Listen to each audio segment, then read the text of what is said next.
Bersama saya lagi dalam Alright Nopo Channel dalam segmen Suara Orang Kampung. Alright, berita baik sahabat-sahabat semua yang akhirnya YB Rafizi umumkan ataupun maklumkan semasa jelajah Madani di Negeri Sembilan pada malam semalam.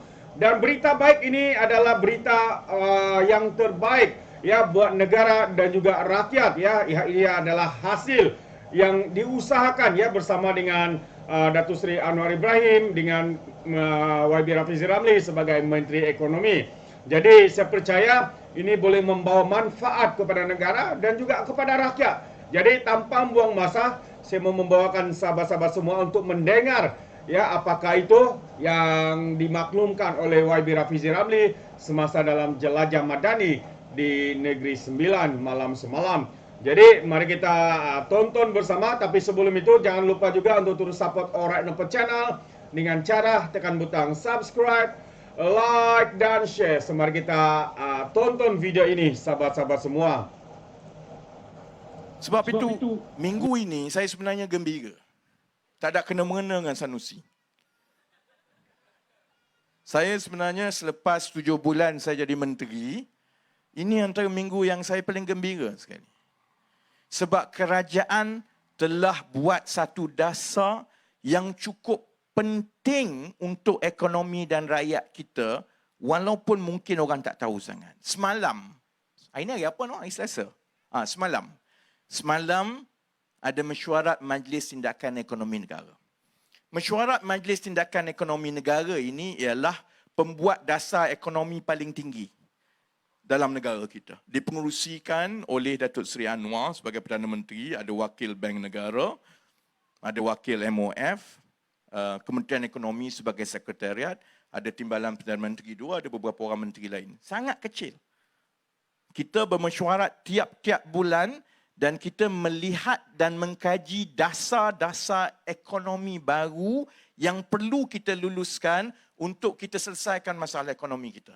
Minggu ini semalam, satu dasar itu yang bagi saya insya-Allah akan mula membaiki dan mengubati beberapa ketimpangan dalam ekonomi dan masyarakat kita. Dasar itu dipanggil dasar anti Alibaba. PM baru umum tadi. Rakyat tak faham sangat menatang apa nak buat ni. Baik, saya tanya. Pasar borong Selayang. Berkali-kali dah kajian bertukar.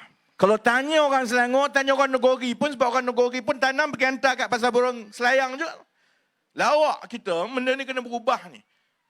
Tanam dekat Negeri, hantar dekat pasar borong Selayang, orang Negeri pergi naik Selayang, beli balik, buat balik ke Negeri Sembilan semula. Ada benda tak kena kat situ. Jadi yang itu kita kena baiki. Baik.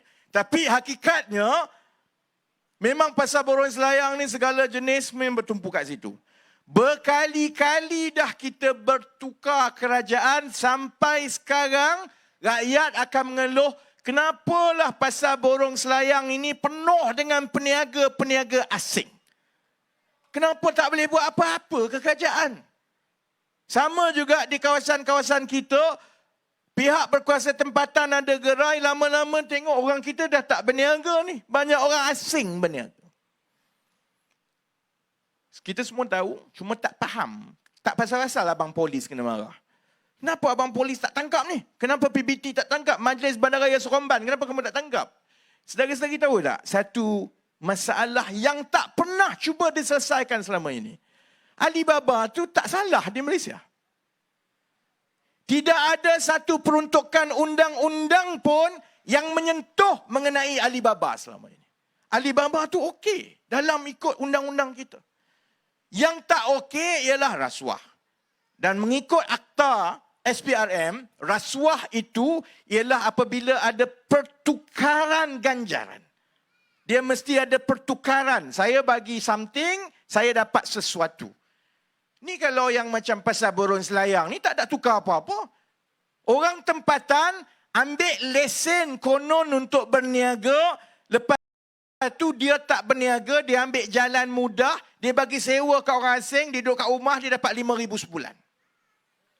Kalau pasar Ramadan, berebut-rebut, akhirnya yang dapat itu mungkin 4-5 kerat je, dia pun bagi petak kecil-kecil, dia sewakan 1 bulan 30,000. Tahun itu setiap kali Ramadan, sekali Ramadan dia kaya raya, tahun depan baru dia kerja balik. Benda ni saudara-saudari tahu tak? Meruntun masyarakat kita. Merosakkan ekonomi kita. Tapi dalam undang-undang tak salah. Sebab itu, bila penguat kuasa, abang polis ke, PBT ke, pergi tangkap. Tangkap, malam itu bolehlah letak dia. Lepas tu nak charge dia untuk apa? Bila tanya dia nak charge dia, dia akan kata, saya pekerja kepada toke saya. Lesen itu toke saya punya. Tapi saya pekerja. Kita tahu toke kepala otak engkau. Aku tahu Mamat duduk dekat rumah kita. Dia tak berniaga. Dia dapat duit dengan kutip daripada hasil lesen yang telah dialibabakan kepada pekerja asing. Itu baru dekat soal gerai. Belum lagi soal, ni nak buat PPR ni kan. Kalau di Kuala Lumpur, rakyat kita separuh mati tunggu giliran nak dapat rumah untuk rakyat termiskin. Di Kuala Lumpur, ini laporan kerajaan sendiri ni, bukan saya reka-reka. 86% rumah itu diberikan kepada orang lain yang tak layak, termasuklah kepada orang asing. Bila nak tangkap, nak tarik balik, dia kata tak salah. Dah bagi kat saya, tak apalah saya bagi kat orang. Sebab itu saya nak tanya Muhyiddin. Soal Alibaba ni tu yang kat bawah. Yang ke atas ni kita semua sedia maklum. Asalkan ada nama, dapat kontrak, ambil kontrak itu sebab dia tak pernah ada niat atau kepakaran atau wang untuk buat projek itu, dia ambil dengan itu, dia pergi cari orang supaya dia dapat 10% murah. Kalau tak faham lagi, sila Google Jana Wibawa. Faham lah Jana Wibawa? Macam itulah Jana Wibawa. Ya? Ada peruntukan, orang tertentu dapat, dia jadi toke, dia bagi kau, aku kutip. Yang dapat kedua tu, dia sub lagi, kutip. Akhirnya projek tu cacat dan kerajaan terpaksa membayar berganda-ganda yang tak ada wangnya akhirnya rakyat. Baik, kita semua sedia maklum ni, tak payah cerita pasal Alibaba. Jadi rakyat selalu tanya, kenapa tak buat apa-apa? Sebab itu marilah kerajaan mana pun, marilah parti mana pun, orang kata ahli politik ni semua tak boleh pakai, semua makan duit. Sebab bila dia tengok gerai, masih lagi macam itu. Dia tengok rumah rakyat termiskin, masih lagi macam tu. Dia tengok tender projek, kalau yang kontraktor tu dia kata, sama. Ni sama-sama kartel sama dia ni. Ada 4-5 syarikat besar, dia ambil giliran. Kali ini aku letak harga sekian-sekian, kau ambil harga sekian-sekian. Kali ini aku dapat, aku bayar kat kau share macam ini. Yang satu lagi, engkau dapat, engkau masuk harga sekian-sekian, aku ambil sikit, supaya kau dapat, kau bayar kat aku. Akhirnya dia berlega sama geng dia yang susah kat bawah ni. Usahawan yang muda, kontraktor muda nak naik ni. Sampai kiamat tak boleh bersaing. Kenapa marilah kerajaan mana pun pentadbir mana perkara ni masih lagi belum ada titik mula untuk diselesaikan. Sebahagiannya sebab dasar. Kerana dasar kita tidak ada satu pun yang menyentuh mengenai Alibaba. Tak ada. SPRM, akta rasuah itu hanyalah soal kalau kau bagi duit kat orang. Alibaba ni bukan soal bagi duit. Tu kalau kontraktor kartel 4-5 dia tak bagi duit. Dia take turns. Sebab itu, bagi saya minggu ini saya cukup gembira kerana kerajaan telah membuat keputusan dasar bahawa kita akan membuat undang-undang untuk melawan dan mengharamkan kegiatan Alibaba dalam ekonomi kita. Sebab bila ada yang ini, dia akan membantu dekat bawah. Okey, baik ya. Akan ada orang bising. Saya tahu banyak yang takkan setuju. Dia akan kata, Rafizi ni kerja dia nak cari gaduh dengan semua orang je. Saya faham bahawa ada perniagaan yang memerlukan subkon, betul. Biasalah, kita jadi main con, ada benda kita buat, ada benda bukan kepakaran kita. Kalau kita ambil kontrak satu bangunan, kepakaran kita ialah kejuruteraan awam. Kita buatlah kejuruteraan awam.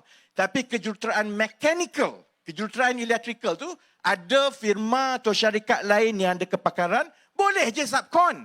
Jadi dekat mana yang subkon itu mula jadi Alibaba? Dekat mana dia dikira Alibaba? Sebab itu kita akan menakrifkan sebenarnya apa itu Alibaba.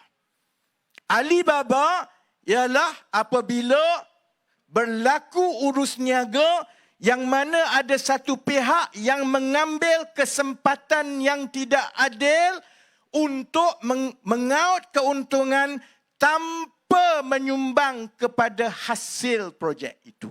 Itu Alibaba. Jadi kalau kontraktor biasa, ambil satu package, kamu buat kerja kamu, yang ini buat kerja dia. Kalau buat kerja, tak Alibaba. Tapi kalau ambil satu projek, kamu tak ada pekerja pun, kamu gunakan lesen atau projek itu untuk suruh orang lain, subkon lagi, insya-Allah saya berdoa bila undang-undang ini diluluskan, maksudnya rakyat boleh buat laporan kepada pihak berkuasa seperti mana kita boleh laporkan kalau berlaku rasuah. Kalau kita tahu ada di sekeliling kita, orang ambil lesen tapi dia tak bekerja, dia goyang kaki, dia bagi kepada pekerja asing. Laporkan. Supaya bila tangkap itu, soal pekerja asing itu satu. Ini soal Alibaba ni, memang dia kena hukum. Biar dia tahu bahawa benda ni tak boleh dibuat. Dan bila Alibaba ditakrifkan secara undang-undang, diharamkan secara undang-undang, dasar dan juga pendekatan ini akan menukar semua amalan perolehan dan ekonomi negara kita di semua peringkat. Nak memohon, kerajaan kena pastikan penerima tu tak Alibaba. Nak dapat lesen, kamu kena buat sendiri. Nak dapat kontrak, kamu kena buat sendiri. Nak berniaga, kamu berniaga sendiri. Jadi insya-Allah saudara-saudari, saya sebut yang itu semua sebab saya nak ulang yang begini. Mentadbir ekonomi ini, saya sebut tadi ada beberapa tugas-tugas besar kan. Tugas besar mengagihkan peruntukan, memilih projek, yang itu saudara-saudari semua tahu. Yang tak dibuat oleh Perikatan Nasional yang berdega-dega nak mentadbir kerajaan negeri yang 6 ini dengan harapan kononnya kalau Perikatan Nasional menang besar dalam PRN ini mereka boleh menggulingkan kerajaan. Dia nak guling kerajaan. Tapi masa dia ada peluang untuk memerintah dahulu, apa hidup yang dia buat untuk dasar ni? Cerita Alibaba ni satu benda pun dia tak buat. Cerita pertanian, dasar, dia tak buat. Jadi orang tanya saya, apalah kau Menteri Ekonomi, kau buat apa? Saudara-saudari, kita bermula dengan dasar selain daripada duduk bincang pasal projek ni. Sebab buat projek mudah. Kutip duit dari rakyat mudah. Bagi kepada orang mudah, kamu tak payah fikir. Cuba kamu cari jalan dan pendekatan baru untuk kita ubah ketimpangan dalam ekonomi kita. Dan ketimpangan yang paling besar yang menyebabkan rasuah, yang menyebabkan orang teraniaya, yang menyebabkan keciciran dalam bantuan-bantuan kerajaan, sudah tentu soal Alibaba. Jadi sebab itu, insya-Allah saudara-saudari, saya sebenarnya yakin rakyat boleh membezakan. Kalau saya tengok satu demi satu dasar yang kita letak satu persatu, saya yakin sebenarnya rakyat boleh membandingkan. Yang walaun tu tak payah cerita. Bagi dia, Sanusi manusia paling hebat seantero alam. Cerita apa dia pun, dia tak nampak dah. Saya tak berminat dengan cerita-cerita geng walaun ni. Dia daripada dulu macam tu lah, cerita lah apa pun. Saya berminat dengan rakyat Malaysia yang atas pagar yang boleh menilai. Yang menggunakan akal. Yang boleh membezakan bahawa kita faham merungkai masalah ekonomi ini memerlukan langkah dan mengambil masa. Nak pelihara lembu, lembu tak lahir esok. Nak tambah bekalan makanan, pertanian, bukan cubalah kalau boleh. Saya nak minta pimpinan Perikatan Nasional ni terutamanya di Negeri semalam, Tan Sri Muhyiddin Yassin nak menceritakan teruknya keadaan Malaysia sekarang ni. Dia beritahu, sampai sekarang ini saya dah mula menternak ayam. Saya rasa Tan Sri Muhyiddin itu satu langkah yang baik supaya selepas ini kalau kalah pilihan raya boleh terus ternak ayam terus. Tak payah dah fikir politik ni kan. Tapi dia ternak ayam sekarang, cuba dia fikir, ayam tu bila dia menetas, kau ingat tiba-tiba dia jadi 2 kilo seekor terus macam tu. Ayam pun ambil masa daripada baby ayam chicks tu, besar. Kena bagi makan, kena jaga sebelum boleh jual. Siapa-siapa yang faham pasal makanan, ternakan, tanaman, memanglah ambil masa 4-5 bulan untuk dia berbuah. Itu belum cerita nak cari tanah lagi. Belum nak cerita nak cari orang, nak bertani lagi. Belum cerita nak bina rumah hijau, nak buat semua lagi. Sebab itu saya tak ambil pot sangat lah. Kalau orang cerita ni apa, kenapa ni. Sebab saya yakin, terutamanya pengundi-pengundi kali ini, mereka boleh buat perbandingan yang baik. Dan akhirnya, saya yakin mereka boleh melihat contohnya. Isu yang dimainkan bertubi-tubi oleh Perikatan Nasional sekarang, kononnya ekonomi negara ni dah hancur dah. Tanya dia, macam mana pula ekonomi negara ni hancur? Inflasi paling rendah dalam tempoh 1 tahun. Ekonomi berkembang baik berbanding negara-negara lain. Kalau ikut Bank Negara, ekonomi kita diunjurkan terus berkembang 4 hingga ke 5%, iaitu antara pertumbuhan yang paling baik di rantau ini. Jadi kod mananya yang kata ekonomi telah hancur ni? Gaji masih lagi berjalan dan insya-Allah bulan depan kita mula bincang tentang gaji progresif supaya gaji rakyat dinaikkan secara berperingkat-peringkat. Kod mananya yang kata ekonomi turut mana ni? Jadi dengan hebatnya Panglima Sanusi dengan kuncu-kuncu dia pun akan letak salam 4.65. Dia rasa dia cukup hebat dah tu. Boleh tunjuk salam 4.65. Konon nak beritahu ringgit Malaysia ni dah RM4.65. Kemudian dibanding tu tengok Singapura tu paling tinggi, kuat. Kenapa? Geng-geng ni tak faham pun bahawa di Singapura tak ada OPR. Saudara tahu tak? Di Singapura, pihak berkuasa mata wang mereka, MAS, Monetary Authority of Singapore, dia tak ada OPR macam kita. Tahu tak? Ni tak tahu ni. Tengok ni. Semua tengok kat aku klip-klip ni. Tahu tak? Tak ada. Kenapa Singapura tak ada monetary? Dia tak ada OPR macam kita. Central Bank negara menetapkan OPR, itu menetapkan kadar faedah, yang lain semua kena ikut. Bank negara letakkan kadar faedah, maka yang lain semua akan naik, jadi kenalah bayar interest lebih tinggi. Kenapa di Singapura tak ada benda tu? Sebab Singapura ialah negara kecil. Maka bila dia negara kecil, segala barang dia adalah diimport. Makanan dia tu hampir semuanya diimport. Jadi pengurusan mata wang dia tak sama dengan pengurusan mata wang kita. Dia tidak mengawal bekalan wang melalui OPR. Bab tu pun aku kena ajar kat Sanusi juga. Singapura dia tak menggunakan OPR, dia tak pakai macam Amerika Syarikat naik turun kadar interest mengikut Central Bank, mengikut Bank Pusat, tak ada. Sebab dia negara kecil. Bila dia negara kecil, hampir semua urus niaga yang melibatkan perbelanjaan rakyat, contohnya makanan, semua itu diimport. Bila diimport, maka keutamaan utama pihak berkuasa mata wang Singapura ialah memastikan kestabilan harga. Samalah macam Malaysia, memastikan kestabilan harga. Sebab itu inflasi itu jadi benda yang paling penting. Cuma beza, kaedah mereka mengawal inflasi itu lain. Mereka tahu bahawa mereka semua import, hampir 100% import. Kita tak tahu. Kita tak sampai 100% import ni. Banyak lagi bekalan yang datang dalam negara. Dia 100% import. Bila dia hampir semua makanan semua dia tak ada tempat nak tanam, dia kena import, maksudnya mereka sangat sensitif kepada kekuatan mata wang, kerana kalau mata wang itu jatuh, inflasi terus naik dalam negara dia. Sebab dia tak ada pilihan lain dah. Dia tak boleh nak buat macam kita, nak tanam, nak buka tanah, nak tambah lagi bekalan, dia tak boleh buat. Jadi apa kaedah dia? Sebab itu dia tak pakai OPR. Dia campur tangan terus dalam pasaran.